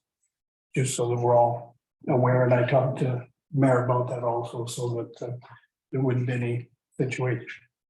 Just to follow up on the mayor's comments about the spell Coomtin Community Forest, just a couple of items that I thought were nice to see. There was a logo that was presented and has been approved. And the website design is up and they're getting that organized. So I'm just gonna add those two things to it, that the mayor unfortunately had to leave just, I think, before that came out. So yes, and the rest of the stuff, I'd love to make a big report, but our executive director will bring that out very shortly. So I'll wait until we get that in full. Attended a Dyking District meeting, just some work in progress that just brings you up to date. North Arm Channel, they're regrading that and putting new culvert installation in, so we got a better runoff through that area. They're working on the 20 budget, just like we are. They've been doing some reporting for the village of Pemberton for funding for the Riverlands and North Arm Channel. Green and Miller gauges. So that's an ongoing issue. And because it's taking so long for permits now, they're already applying for permits for next year for gravel extraction and cleaning up and that type of thing. The other thing that was mentioned by Kevin, that's our manager for Dyking District, their manager. Right now, the Lillooet River, as of that date, which was the 17th, is the lowest river flow ever recorded that they can find. No kidding. Ever recorded Wow. that they can find. So it's. What was the date, sorry, Ted? That was on the 17th Wow. of November. Yeah. The other thing I attended, although it's not a meeting or a committee, it is a really exciting thing that the mayor brought up. The Pemberton Food Bank, I went to the opening only because they had free pancakes and sausages. Who said there wasn't a free lunch? Anyway, the new facility is a really nice facility. If you get a chance, they've really done a nice job with it. They got lots of new coolers and freezers. They've set it up as a grocery store style, where you come in and actually go through and you can choose the items you want rather than be given things that you may get home and may not need. The usual way of handling that is changed, so it just seems like a really nice way to do things, over there. They've also mentioned to me the local farmers that contributed quite a bit to that, and they had a section in the middle with produce and stuff in it that came locally. And they've also got outside sourcing for vegetables and fresh situations like that to go in the fridges and freezers also. They get it twice a month from the city, and it's a substantial amount of kilograms of food. And I can't remember what it was. I think it was around 200 or something. So it was really good. And at the present time, as I noticed in the paper, they're working towards trying to raise $20,000 for donations to get them through the winter. That's it, man. Thank you. Yes. Went to a library board meeting November 17th. Not much to report other than they're hitting their stride. They said they're having about 200 people a day now, which is considerable since That's a COVID. big number. Yeah, so they're pleased about that, but they are extending their survey December 15th, just to see how they need to, they've seen since COVID that there have been some significant changes in the way people are using the library, and they're trying to get a better feel for that. They haven't had a lot of feedback. So they're just looking at different channels of communication to see how they can get those surveys completed, and they've extended that deadline to December 15th. And then when they have that data, they'll probably start to look at how the library can be utilized a bit differently. Awesome. So, yeah. And the other thing, I did join Climate Caucus, which was suggested by Don Lidstone, and it's interesting because it's similar to the Health Network and all these different regional organizations. It's one for the climate, and a lot of the people that were there were representing communities of our size. So it was a really interesting opportunity to get a feel for what people are doing in their communities and some of the really difficult times they've faced already. So if anyone has an opportunity to join, I would recommend it. Oh, does that mean? That one was a provincial meeting, so that's once a month. And then they have a lot of workshops all the time. A lot of them are during the day, which is challenging to meet, but there was really a sense of urgency that came across from communities like Gibson's and Seashelt and Merritt, and different places that have had significant events already, and they're reacting instead of being proactive. So that was a big message for sure. Just through you, just, is that how you talk? Yeah. It's been a while. Just curious, Ted mentioned that the Little River was the lowest in ever. Like, I find that quite interesting For their records. for their records. And I mean, then you attend a caucus, like, are those, is it something to discuss? And should we be looking at the impacts of what that might mean? I know Seashelt's been going through a huge challenge with their water. I mean, we're in a different situation, of course, in that we don't rely on that. But I guess just the one thing it sort of triggers in my mind is, what does that mean to the village's aquifer, if anything? And, not to be fear mongering by any means, but, is it worth just taking that as at face value and just maybe moving that information over to say, what does our aquifer look like? And is there an impact there to our water? That's right. First, if I can, I'll just give my quick update about the Economic Development Collaborative, and then I did have a few comments also about the conversation that's going on. There wasn't too much to report. I think generally what came out of that meeting was that there is a desire to see it continue, that most of the members saw it as beneficial. There's just a kind of question about what the next stage might look at. And so there was also towards the end some suggestions about how to, maybe a discussion about moving meeting times to make sure that, or to see if we can kind of facilitate all of the First Nations partners being able to come to the table. Because Councillor Kravik, you had mentioned that historically that's been a bit of an issue. So that I think that was the most significant that came out of that, is that there's a desire to see that continue and that there's a lot of opportunity there. Unless there's any questions about that, just to move on to the conversation that's happening there. Because the fact that the Little River has been at its lowest in recorded history, I think is, I don't think it's fear mongering to look at that. And I hear that. And I think that's something, BC, especially the coastal regions, are going to grapple with a lot of changes in how our water flow works. We rely, a lot of coastal BC relies on glaciers over the summers to feed our rivers. Every winter, when you look at the science and the data, is those glaciers are shrinking, and that's going to mean changes to our hydrological model. So I was just wondering if I don't know if that's within the PVDD's scope, but is there a body regionally from a government point of view that is looking at our water resources? Because we're a massive farming community. So I think part of that, that's a good question. I think part of that comes through what we talked about before, which is a natural asset management. So, understanding the water assets, irrigation, all that thing that, that we've enjoyed over the years. I think part of that would get captured there. I think maybe the CEO would correct me or build on it, but, as Tom is working towards looking at other we've identified a number of years ago that we have to look at our next aquifer. Yeah. What's our next water source? We've talked about the Birken being a really attractive one. Is it something we could work together and share with Leeward Nation and joint system? It's a consideration that's out there for sure. Is it still closer here to town? Is it the current aquifer? So those, Tom and his team are already looking ahead to what our aquifer needs are going to be. And this is great information to feed into that. I don't know if you want to add to that. I foresee an opportunity as this is something that they have been working considerably on and advocating about, especially during the summer months when water usage is high. Potential to bring back some sort of information presentation or an issue paper for council. I'll make a note of that. That's your question for now? Yeah.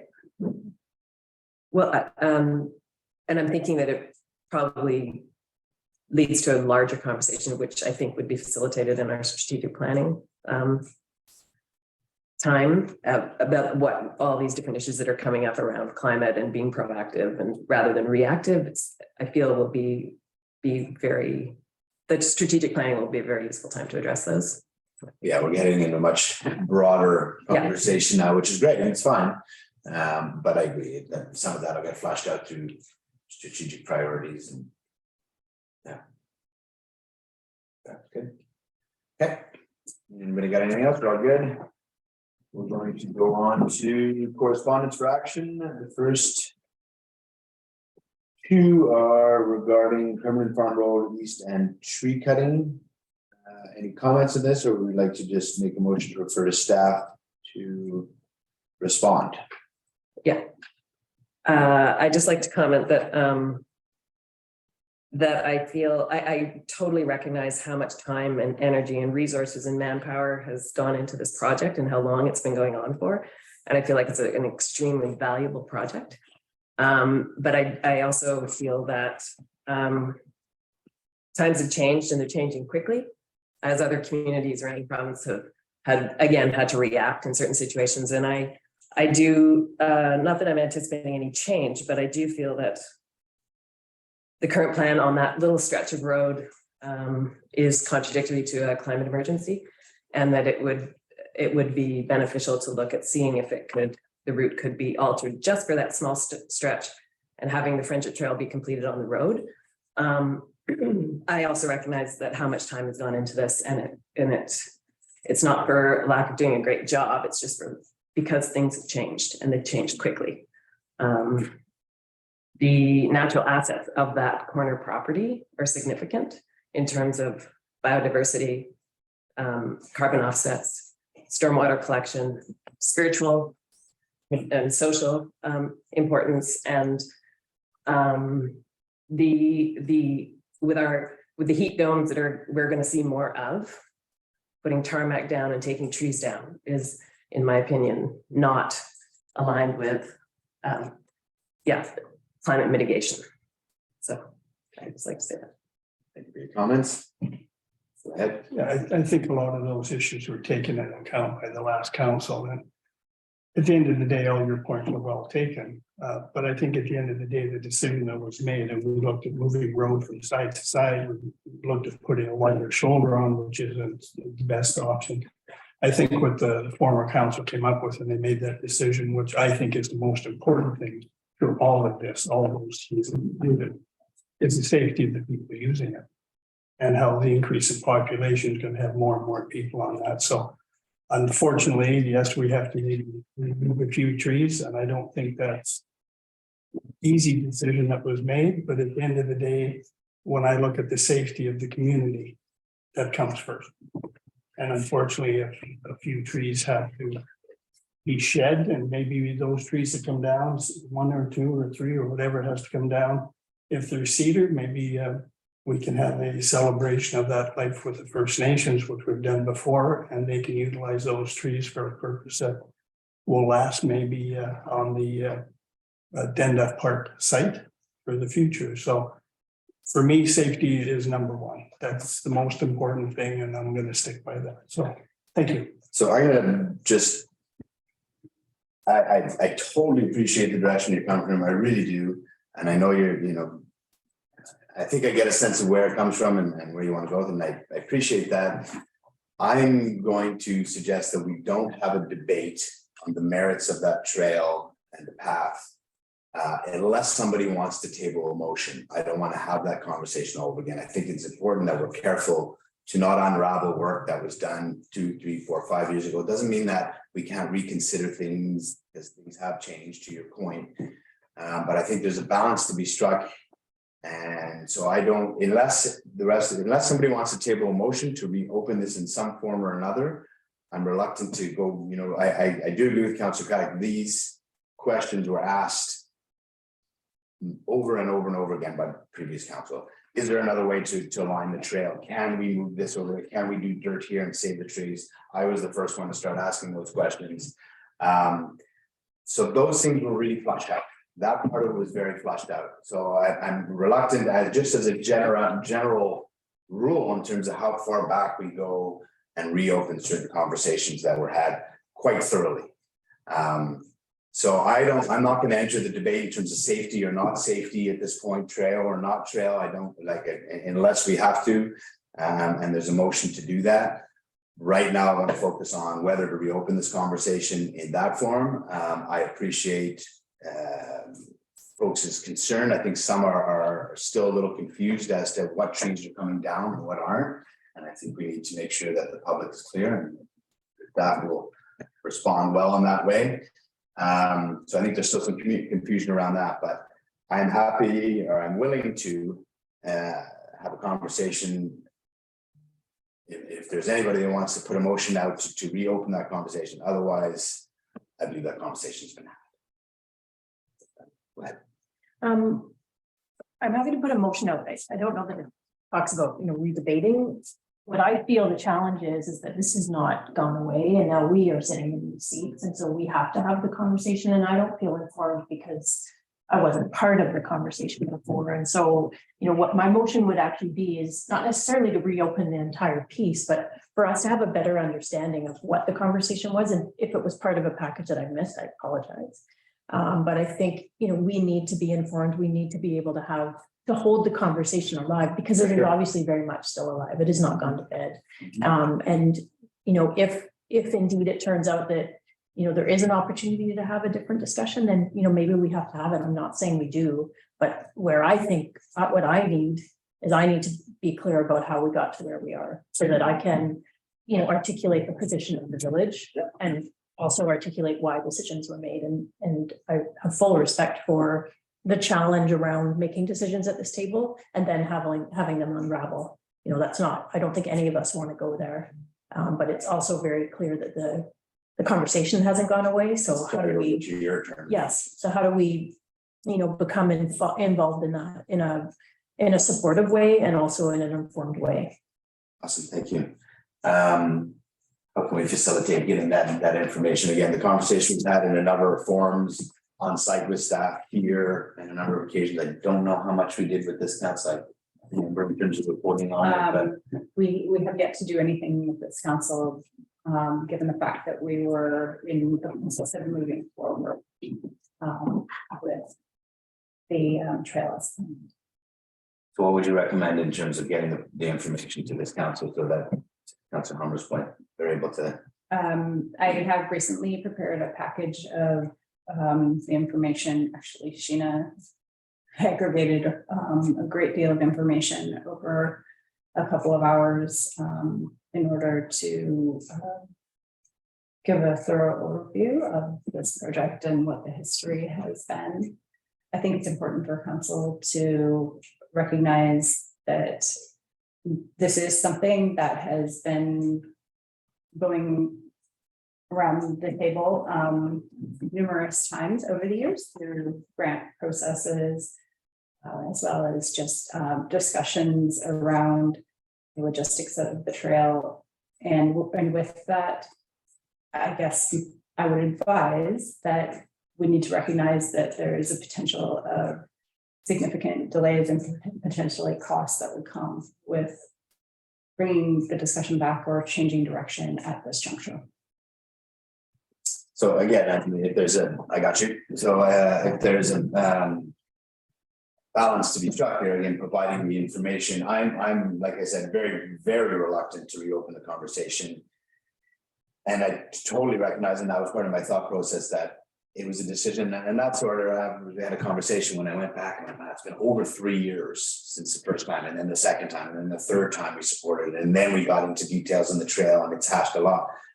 But I totally identified, okay, but now it's sitting on this term's lap, right, in terms of the actual tree cutting and the trail construction. So, so trying to balance that and consider all that in my mind. The point I got to was, again, there's been so much investment, decisions dating back so far, so much staff work done, legal work, etc., work with the property owners, that in my mind, in my heart, I believe it would be a bad move to try to take it back. And it's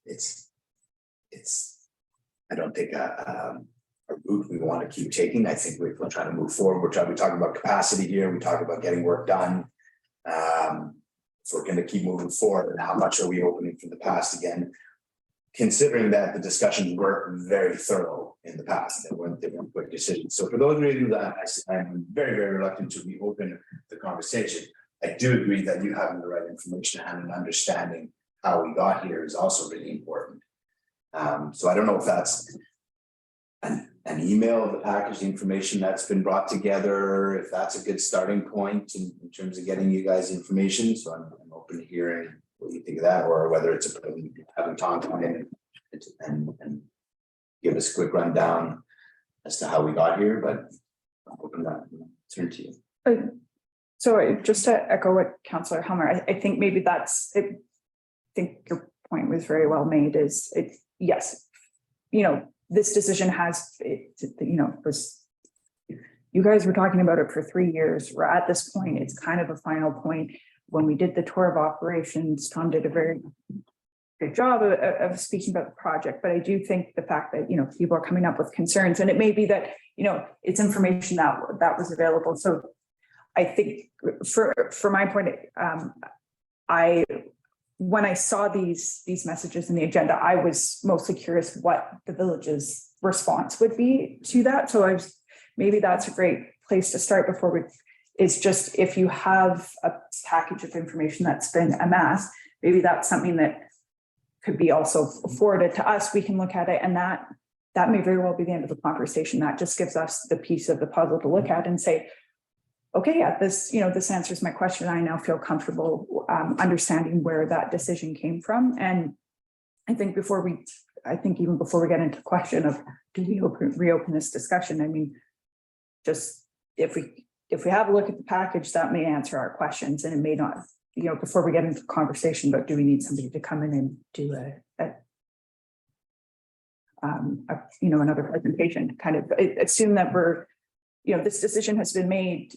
And at this point, maybe it's just more an educational piece for the newer members of council. And if we, in the review of it over the next couple of weeks, see an issue with it, we can deal with it then. I think there's a bit of a time reality here too. I totally agree with you. Let's get you the information in the package. I think you'll find very helpful. It also includes responses to some of the letter writing, so that you can see that.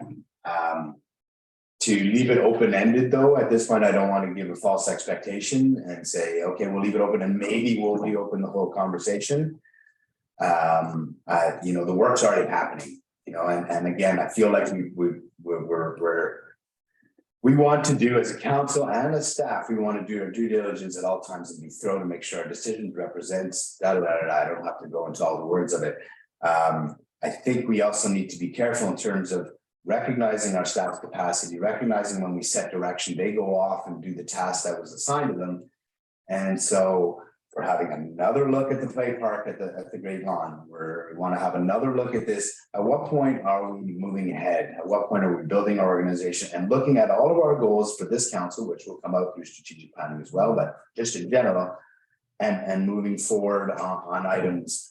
I fear that and this is where I say I agree with all your comments, except I don't want to leave in my mind, a false expectation saying, sure, here's all the information, and maybe in a few weeks we'll have another conversation about it. If we really, really want to have another conversation about it, I think we need to hash that out right here and now. Maybe that's not fair because you don't have all the information in hand, but I'm just saying at this point, the arborist is on contract. He's sharpening his saw as we speak. Do we stop that and wait till next year and then pay an extra money because it's more expensive? And I'm just cautioning us that the more we do this, the more work, the more stress on staff, the more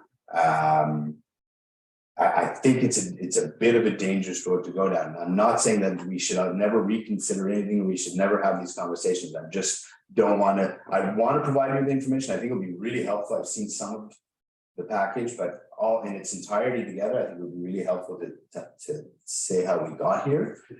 But I'm very reluctant to say, yeah, let's have a look at it and maybe we'll decide whether or not we're building this trail again. I personally am not ready to go that way. Actually, let me just see if there's a follow-up here. So first of all, I just want to be very clear, like that wasn't my expectation that there's necessarily a perception. I do understand, like at one point we have to, you know, we're far enough along in a certain project that it's you go with it. I was just saying that because I'm also cognizant of the fact that staff has limited resources. And so if it sounds like Sheena had already, and correct me if I'm wrong, that there was a package that has been put together for whatever purpose to inform somebody about what has happened.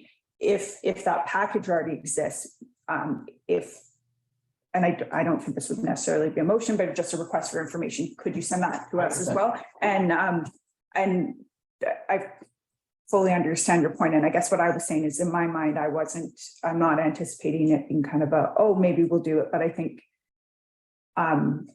I guess actually more so just be a request for information. If that package exists and it's being sent out and it's not going to be a large draw on staff resources, if it's just a question of, adding one more recipient to an email, I think that would be a good place to start. 100%, Councillor Ramsden, and I think that information is almost all already amassed and it can be easily passed on, and you guys need to have that information. I think that's a totally fair request. I was just trying to be clear that at the end of it, I don't want to be making false promises or whatever, false expectations and say, yeah, you'll get it, and maybe in December, maybe January meeting, we'll talk about it again. I just didn't want to go there. If there's a real hunger for it, we need to sort of drill down on it a little bit right now. Getting you that information, 100%, and you need it, you should have it, and it'll be helpful for you to understand and be able to talk to residents about it. That I have absolutely no problem about. It's more a matter of what are we doing with that information? For me, it's arming you with the decisions, how the decisions were made in the last council over the last number of years, and gives you some of that information as opposed to a tool for reopening the conversation. Does that make sense? Yes. Thank you. And Councillor Richmond, I appreciate that. And I agree that to rehash and go back over all the work that's been done by people who are under-resourced already and understaffed and all that, I recognize that. I think what it's highlighting is that in a very short period of time, things are changing rapidly, and there are communities who have really clear examples of they're having to react instead of be proactive. And I think it's opening up a dialogue of what lens, how much wider our lens needs to be when we consider infrastructure. And I have done a lot of research on the past on this, and it was really transport based, which was getting people off the roads, and emissions based. And that was fantastic. It is fantastic, but the lens has to be wider than that now. And we know that because of drought and heat domes and all those sorts of things. And so that's potentially, as we move forward, this is allowing us to recognize that that lens does need to broaden, and hopefully, again, back to the strategic planning, that can be part of that. Respectfully through the chair, if I can speak on behalf of staff, I think it really is important to note in the realm of the separation between governance and operations, that the direction of council as to what we are intended to achieve with the construction of this or any trail of this nature comes through the guidance laid out in the approval of things like our parks master plan, the cycling master plan, trails master plan. All of those are those guiding documents giving staff the direction to move forward, as well as the application for the grants to support these. It is not necessarily typically the involvement of council to decide how that's going to be done, the details of how that would be done. And so I just want to make sure that it's clear that there is a piece at which or a place at which council would not normally be engaged at this level of detail. It's that understanding that the desire of council is to have staff rise up to make a plan to execute on these important master plans that have been created by council over the years to support the growth of the community, multimodal transportation, as well as things like climate action, all of which include details around building infrastructure like this to support the growing community. So I just wanted to make sure that the table is aware of that going forward. So question for the group. We're good staff, good fact information on. I keep speaking on behalf of staff, but that's easy enough. We can make that happen. Is this, with everything that's said, and again, acknowledge and respect your approach to, broadening the lens and things change and let's take that view as we carry on. And again, I hope that some of what comes out of our strategic planning was that lens that we apply.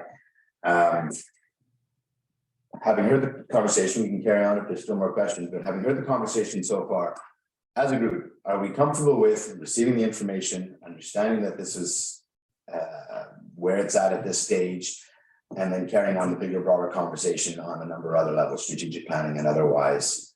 But are we good to move along on this item? Are we comfortable with that? Yeah. So, and again, that's the fun part of strategic planning is really digging deeper into some of these conversations. And again, not just, I really want to make sure that we will, it doesn't end at strategic planning either. If some of these bigger conversations come up through certain items, I think one thing that we can do as a group is go, okay, we need to have that broader conversation. How about we have a conversation, a committee in the whole that sounds like whatever, right? So if we're finding ourselves making decisions, we're not comfortable with what's guiding our decisions, and we want to have a bigger, broader conversation. I'm talking post strategic planning. There's always the ability for us to say, hey, let's have a what did you call it, 10,000-foot view, a bigger, broader view to look at some of this stuff and make sure that people are comfortable with the direction we're going. So I just don't want to give the impression that I'm shutting down. So No.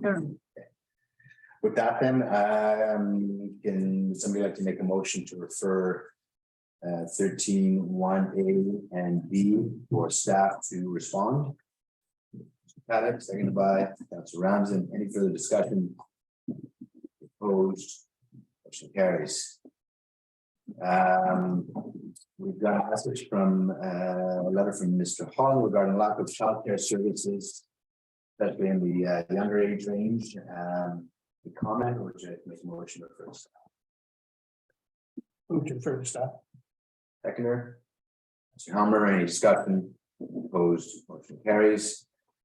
And the last one is from Jody Tracy regarding speeding concerns on Pemberton Farm Road East. Any comments? Would somebody like to refer to staff for response? Councilor Helmer. More of a comment or a question, I suppose. What is staff's position on that before referring it? In terms of the speeder reader. Yeah. So we got funding through ICBC for the speeder reader. Condition of the grant is that speeder reader moves around the community. So we have not been meeting our obligation through the grant program because that speeder reader was located at East and has stayed there. We've had a lot of concerns voiced around speeding on Aspen Boulevard to the high school, and it is quite significant as people come off the roundabout and down that road. So we moved the speeder reader to Aspen Boulevard for the fall with the hope that will encourage people to slow down. Unfortunately, hasn't really done much, mostly people trying to get to school, which is unfortunate. We do have an ICBC grant application in for 2 more speeder readers. We were successful in receiving that funding, but there was a 20-week lag time on getting them into the community.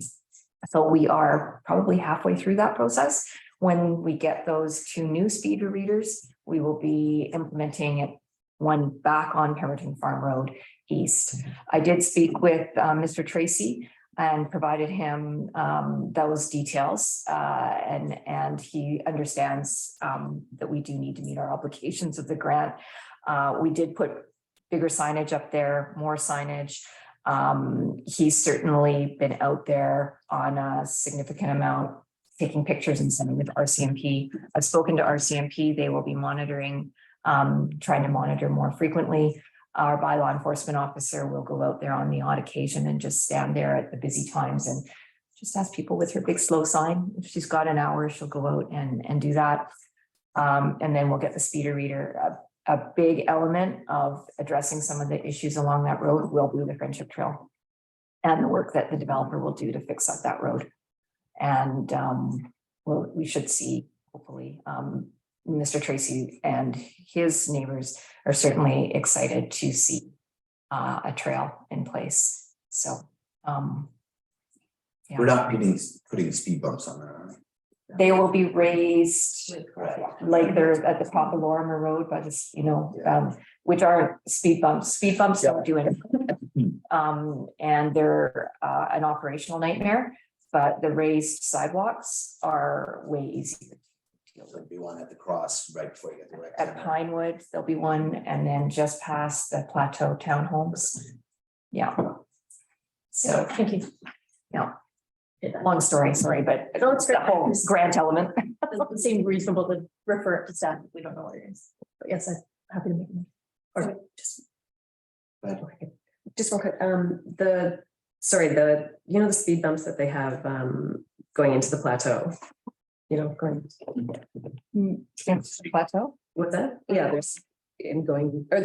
The Glen. The Glen, yeah. Are those aren't gonna be considered on when the road is redone? They're gonna be raised, are they? On the Glen, Going into towards Pemberton Farm Road East. they'll be raised crosswalks. Okay. Yeah, sort of like if you go on to Lorimer by the daycare. Yeah. Or at the school, like that. Would somebody like to move that staff respond to the correspondence? Moved by Councillor Hummer, seconded by Councillor Ramsden. Any further discussion? Opposed? Carries. We have 4 letters for information. Would anybody want anything out? So we move receipt of all 4. Councillor Hummer, seconded by Councillor Gaddick. Any opposed? Motion carries. Decision on late business. Late business. Notice of motion. Question period. Is there anybody online, Renee? There's people online and we have one question. From Nikki Van Kirk. Ms. Van Kirk.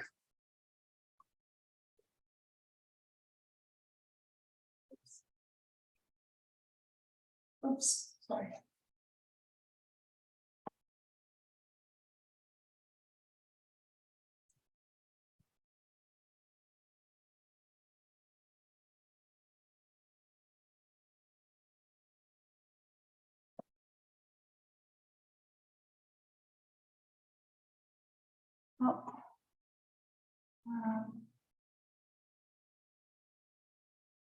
Oh, hello. Can you hear me now? Yeah, you bet. Thank you. Go Oh, ahead. you just missed a really eloquent statement I said on mute, but I'll try to do it again. Okay, it's Nikki Van Kirk at 1347 Elmwood Drive. I just wanted to comment on the report by Mr. Hargett around the growth projection, or not the projection, but the growth from the last censuses. I thought that was really interesting. And I was also really interested to hear the response to the mayor's question about how much discretion that you have, and that the zoning amendment is really the place where council can make a difference. Once things have gone through zoning amendments, then like Mr. McCray said, once all the check boxes are checked, there's not a lot we can do. So I just wanted to, I can't really turn this into a question, I'm sorry, but I just wanted to just reiterate the importance that council has, that to Councillor Helmer's point, like, do we want to slow down things by considering how much growth, how much housing to build? That's really where we can set the brakes, so to speak. So I just wanted to reiterate that and make sure everyone understands that you do have that discretion in situations. We'll try to pretend that was a question. Yeah, sorry, I couldn't figure out how to make the question. Raise your voice at the end. So it sounds like a question. And yes, I appreciate your comments, and as well as Councillor Helmer's. My response to that is just to be clear. I think there are misconceptions out in the community as to how much council can slow down or change the course of certain things at times. And so I think it's important to be clear that when I said zoning is the best place, is one of the biggest places for council to have an impact, I didn't say it was the only place. One of the biggest places we could have an impact is in careful planning. And that's where the OCP, that's where building bylaw, all those things come into play. So that, all future developments fit into the visions that we're talking about here. What has been identified, what has been zoned and sold, there is very little that we can do to slow that down, so to speak. And again, I think this is a misconception that's often out there in the community. There is very little we can do, as Mr. McQuaid confirmed. If somebody comes in on his own piece of property and says, I want a development under all the current terms, current bylaws and the current zoning, and I'm going to check every one of those boxes, council does not have the ability to slow that down. And I think it's really important, not just yourself, for people in general to understand that. We cannot say, you know what, a whole bunch of other buildings are going up right now, you need to wait, and we want to slow this down. I think you realize it doesn't work that way. We can have a huge impact by looking at future development, measuring it in line with our assets, our infrastructure. I think those are all really, really important comments and really important directives. I'm just trying to be clear as to where council has the power to slow something down. A development permit comes up, they checked all the boxes on our bylaws, council cannot slow that down. So I just think it's really important that the community understands where we can do those sorts of things and where we can't. But it's not one only thing. I think, you know, I talk all the time about diversity housing. I talk about gentle densification. These are all things we need to look at through our OCP and our other policy work to make sure that future developments, when they come in, they check the boxes, they check the new boxes that we provided to make sure that they fit the vision, the current vision and the future vision of Pemberton. But yeah, I think it's just really, it's important for everybody to understand where and how we can do those sorts of things. I don't know if that was just a ramble or if that helped a little bit. Those are my comments. That was an answer to my non-question, but thank you very much. Anyone else, Clay?